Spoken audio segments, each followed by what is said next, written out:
Everybody, welcome to divinely guided 7777। कैसे हैं आप सब लोग। मैं आ गई हूँ एक और रीडिंग के साथ, और ये रीडिंग थोड़ी सी डिफरेंट है बिकॉज़ मैं आज तमाम ज़ोडिएक साइंस के लिए रीडिंग कर रही हूँ, जो कि अगले 2 वीक्स पे बेस करेगी। और ये रीडिंग है जेमिनाइज के लिए।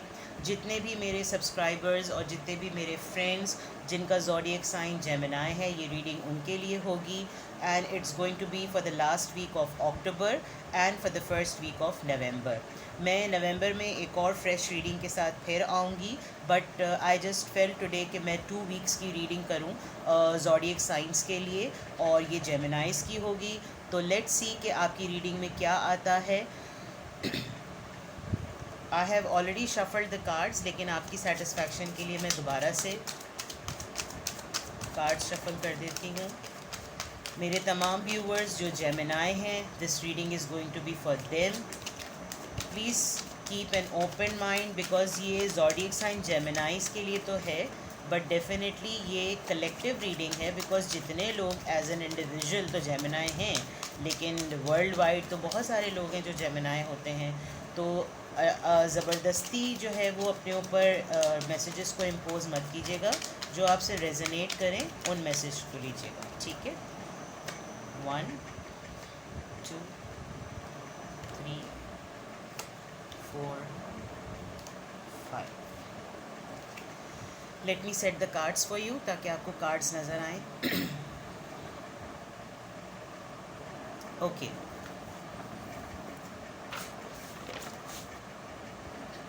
सबसे पहले कार्ड नंबर 1, लवर्स। बड़ी मज़े की बात हुई है कि मैं जो हमारे एलिमेंट्स होते हैं, वाटर, एयर, फायर और अर्थ, ये लिब्रास जो होते हैं जनाब हमारे, ये देखा जाए तो इनकी रीडिंग्स जितनी भी अभी मैं कर रही हूँ, मैंने अभी वाटर साइन की रीडिंग की है, तो स्कॉर्पियो, कैंसर और पाइसिस की रीडिंग बिल्कुल एक जैसी निकली। और अभी थोड़ी देर पहले मैंने लिब्रास की रीडिंग की, तो उनके पास भी, उनकी रीडिंग में भी लवर्स का कार्ड आया। तो व्हाट आई फील, आप शायद लव को मैनिफेस्ट कर रहे थे, आप अपने सोलमेट या ट्विन फ्लेम से डील कर रहे हैं, बहुत पैशनेट हुए हुए इस वक्त, और बहुत ही ज़्यादा इंटीमेसी कह लें या रोमांस कह लें या लव कह लें, आप इस वक्त बहुत ही ज़्यादा जो है वो पैशन में हैं। आपके इमोशंस इस वक्त बहुत ज़्यादा हाई हैं, या तो कोई आपकी लाइफ में इस वक्त बहुत पैशनेट हुआ है आपको लेकर, या आप जो हैं वो आपने अभी रिसेंटली किसी प्रपोज़ल में, किसी पर्सन में जो है वो अपनी चॉइस सेट की है, और आपको पता चल गया है कि वो आपके ट्विन फ्लेम, सोलमेट या डिवाइन काउंटर पार्ट हैं। तो as a matter of practicality ये कार्ड बहुत अच्छा है, कॉन्ग्रेचुलेशंस। लेट्स सी कि आपकी मेंटल स्टेट इस वक्त क्या कह रही है। Oh yes, you are ready for a very fresh new beginning. आप बहुत ऑप्टिमिस्टिक हैं इस वक्त लाइफ के लिए। कमिंग 2 वीक्स में ऐसा ही नज़र आ रहा है कि आपने जो है वो, आप एक फ्री स्पिरिट की तरह इस रिलेशनशिप को एक्सपीरियंस करना चाह रहे हैं। थोड़ा सा मोहतात ज़रूर रहिएगा, क्योंकि फूल कार्ड जो होता है वो समहाउ एक इमेच्योरिटी का कार्ड भी होता है, एक केयरलेसनेस का कार्ड भी होता है। फ्रेश बिगनिंग का कार्ड ज़रूर है, और हो सकता है इन 2 वीक्स में आपकी जो पैशनेट एनर्जी है वो आपको केयरलेसनेस की तरफ भी ले जाए। तो थोड़ा सा मोहतात ज़रूर रहिएगा, थोड़ा सा ख़याल रखिएगा कि जज्बात के बहाव में बहकर आप कुछ गलत ना कर दें, गॉड फॉरबिड। ऐसा होगा नहीं, बट ये है कि आप रेडी हैं फ्रेश न्यू बिगनिंग के लिए, कुछ नया एडवेंचर करने के लिए भी रेडी हैं जो मेरे जेमिनाई व्यूवर्स हैं। तो अच्छी बात है, इट्स अ गुड कार्ड।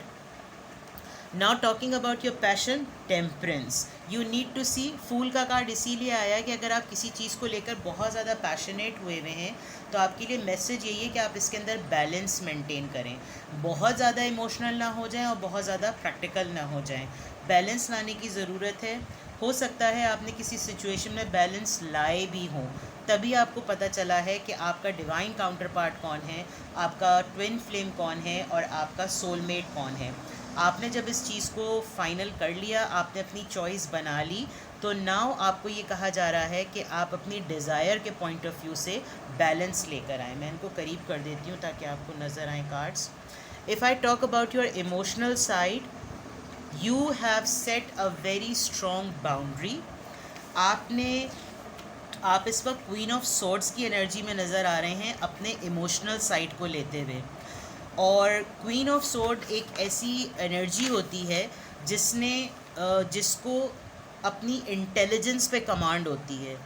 वो कम्युनिकेशन स्किल्स में थोड़ी सी कोल्ड ज़रूर होती है, लेकिन बिल्कुल कट थ्रॉट बात करती हैं, सही या गलत। आपने हो सकता है जो ये पार्टनर आपके हैं, क्योंकि ये जनरल रीडिंग के बजाय ये लव रीडिंग ज़्यादा लग रही है, तो यहाँ पर अभी तक मुझे कोई गाइडेंस का कार्ड ऐसा फील नहीं हो रहा कि मैं देखूँ कि ये क्यों आया है, क्योंकि क्लैरिटी बहुत ज़्यादा है। First thing to start with, आपको अपने ट्विन फ्लेम का डिवाइन काउंटर पार्ट या सोलमेट का पता चल गया है। आप एक फ्रेश न्यू बिगनिंग के लिए तैयार हैं, लेकिन ख्याल से आपको इस रिलेशनशिप के पता चलने पर बैलेंस लाने की ज़रूरत है। और शायद ये बैलेंस इसलिए लाने की ज़रूरत है क्योंकि आपके अब कुछ टर्म्स एंड कंडीशंस हैं, आप उनके ऊपर कॉम्प्रोमाइज़ करते हुए नहीं नज़र आ रहे। तो जितने भी जेमिनाइज़ हैं, आई थिंक बहुत ही ज़्यादा प्रैक्टिकल मोड में ज़्यादा हैं, इमोशनल मोड में कम हैं। हो सकता है कोई ऐसी बात पास्ट में आपके पार्टनर ने, आपके लवर ने, आपके हस्बैंड वाइफ ने, या जिस भी पर्सन से आप एज अ रिलेशनशिप डील कर रहे हैं, हो सकता है उसने पास्ट में कोई ऐसी हरकतें की हो जिसकी वजह से आपको लग रहा हो कि अब ये बाउंड्री सेट करना बहुत ज़रूरी है। क्योंकि अब अगर ये बाउंड्री सेट नहीं की गई तो हो सकता है मेरे साथ दोबारा जो पास्ट में गलत एक्सपीरियंसेस मेरे भी हुए हैं और इसकी भी जो मैंने हरकतें टॉलरेट की हैं वो दोबारा हो जाएं। अगर मैं गाइडेंस की बात करूं, ओके, गाइडेंस में पेज ऑफ कप्स आया है, विच शोज़ के ये पर्सन जो भी आपकी लाइफ में है, ये आपको दोबारा से जो है वो क्रिएटिव साइड पे लाना चाह रहे हैं। आपको दोबारा से एक आपसे कहना चाहिए इजाज़त मांगना चाह रहे हैं एक न्यू बिगनिंग के लिए। हो सकता है आप किसी नई न्यू लव ऑफ़र को भी एक्सेप्ट करें या आपकी तरफ वो न्यू लव आ रहा हो। कोई ऑफ़र ही ज़्यादातर नज़र आई क्योंकि यहाँ पे कप्स की एनर्जी और लव की एनर्जी बहुत ज़्यादा है। तो जैसे लिब्रास के लिए था, ऐसे ही जेमिनाइज़ के लिए भी मुझे नज़र आ रहा है कि कोई रिलेशनशिप है जो आपकी तरफ आ रहा है। कम्युनिकेशन पॉइंट ऑफ व्यू से तो नहीं है, लेकिन वो रिलेशनशिप इस वक्त आ चुका है। अगर आप करंटली इन 2 वीक्स में देखें तो आप अपने सोलमेट से, ट्विन फ्लेम से या डिवाइन काउंटर पार्ट से डील कर रहे हैं। आप उनकी हरकतों की बिना पर एक फ़्रेश न्यू स्टार्ट या रिस्क लेने की पोजीशन में हैं, और वो तभी मुमकिन है जब आप उसके अंदर बैलेंस मेंटेन करेंगे। और आई थिंक आपको बैलेंस मेंटेन करने की स्किल आ गई है, जिसकी वजह से आपने बड़ी हेल्दी बाउंड्री सेट की है कि अब अगर मेरे सामने हो तो ज़रा तमीज़ से रहना, वो वाली बात है। और डेफिनेटली ये पर्सन आपको बिल्कुल एज अ फ्रेश स्टार्ट आपको कुछ ऑफ़र करना चाहते हैं, आपको अपना लव ऑफ़र करना चाहते हैं। इमोशनल साइड जो है वो आपको अपनी देना चाहते हैं। कुछ क्रिएटिव भी बन के आप सामने आए हैं क्योंकि आपसे इंस्पायर्ड बहुत हैं, आपसे इन्फ्लुएंस बहुत ज़्यादा हैं। तो अगेन अगर आप चाहें तो आप लिब्रास की भी रीडिंग को देखिएगा। हो सकता है आप अपने सिमिलर एलिमेंट के डिवाइन काउंटर पार्ट से डील कर रहे हों, जो कि जेमिनाई की फैमिली में एक्वेरियस और लिब्रास होते हैं। और this is a good reading. So again I must say कि आपके पास जो है वो हेल्दी बाउंड्रीज़ के होते हुए आप इस रिलेशनशिप को अच्छी तरीके से बैलेंस कर सकेंगे। So here is your reading Geminis. अगर आपको पसंद आई हो तो प्लीज़ वीडियो को लाइक कीजिएगा। आपके अतराफ़ में या आपकी सराउंडिंग्स में जितने भी जेमिनाइज़ हैं, अगर उनसे ये आपको लगता है रीडिंग रेजोनेट होती है और आपको उनको ये मैसेज देना चाहिए कि we need to see the coming 2 weeks in this way, तो प्लीज़ उनके साथ ये वीडियो शेयर कीजिएगा। चैनल पे अभी तक नए हैं तो प्लीज़ चैनल को सब्सक्राइब कीजिएगा और लाइक का बटन हिट करना नहीं भूलिएगा। Thank you so much, take care, love you all, bye bye.